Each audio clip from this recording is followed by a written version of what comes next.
Our ability to cry varies from person to person. Some people, often women, but can also be men, cry easily and often. On either side of this ease with crying come two extremes. On one side are those who find it very difficult to cry because their tears have been held back for so long. This is often men, but can also be women. And on the other side are those who find no need to cry because they have released all the tears and found inner peace. Think of a hose with an open end. On one end of the spectrum is a pipe full of frozen water, where think of the water as the tears. There is no flow. The pipe is solid, heavy, dense, brittle. As it warms, the water, or tears, begin to flow. As the water is allowed to flow, eventually the pipe will be empty. All the tears will have gone. The hose will be light, flexible, adaptive, resilient. Now, some people like the fact that they cry a lot. If that's you, then this video isn't for you. If you want to be able to cry, to let out the tears that you know are inside you, but also to move past that so you can find the peace where you don't need to cry anymore, then this video is for you. I used to cry a lot. I would be sad and I would just go and find a place to be on my own and cry. Sad movies would bring streams of tears. But now I cry very rarely because I have released the tears from inside of me that would have been triggered by current day events. Did you get that? If we have tears stored inside from our past that we have not released, current day events can trigger those memories and those tears, unless we have suppressed them so deeply that we cannot access them. Now imagine you are a little boy and are taught boys don't cry or suck it up each time you are hurt and want to cry, which is a natural response to being hurt. To stop yourself crying, what do? You tense your body. You hold yourself tight so the tears don't flow. You suck it up. As the years go by, that tension, that shielding gets stronger. The tears are easier to hold back because you have done it so often. Now you can stop yourself subconsciously. You don't even realize you're doing it.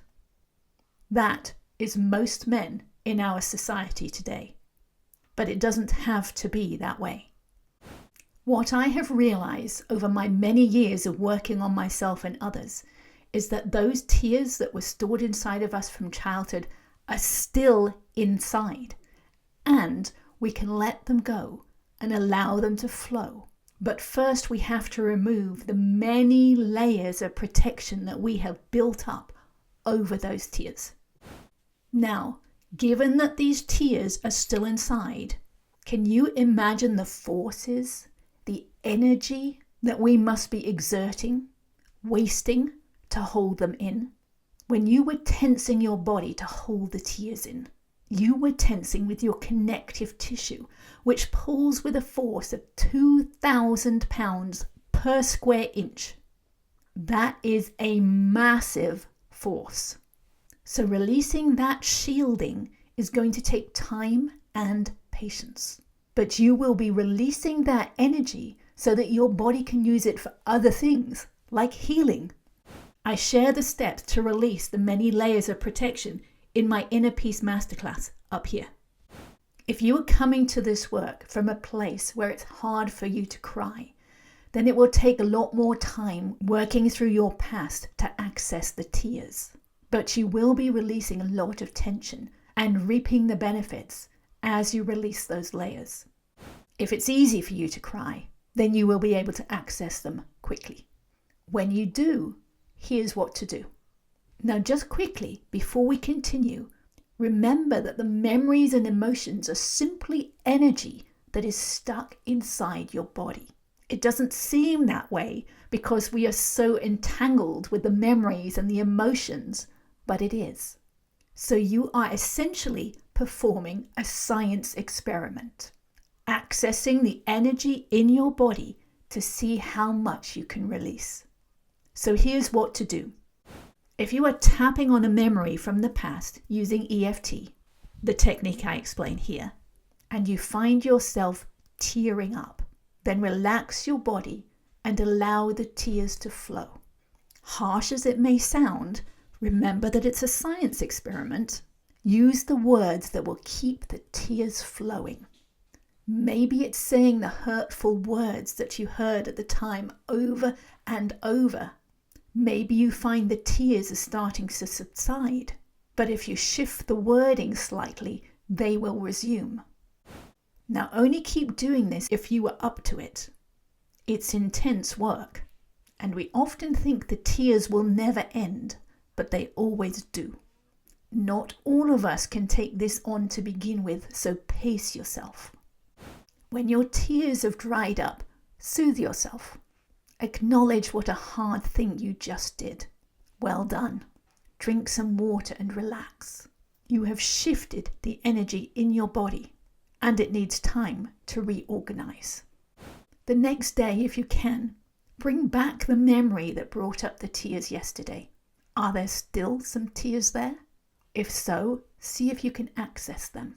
Perhaps you need slightly different words or a different aspect of the memory, or maybe the tears have all gone. Keep reviewing the memory until there are no more tears. Then work on another memory. Notice yourself in the days that follow. Are you less emotional? Not triggered as often? Are you having different thoughts? Which is really fun. You may even experience an inner peace that you haven't experienced before. Some people mistake this for boredom. Pay attention to the changes, because these changes can create the motivation to continue this journey. Feel free to ask any questions in the comments. Please give this video a thumbs up to help the algorithm show it to other people. And subscribe to my channel for more videos to help you on your path to inner peace.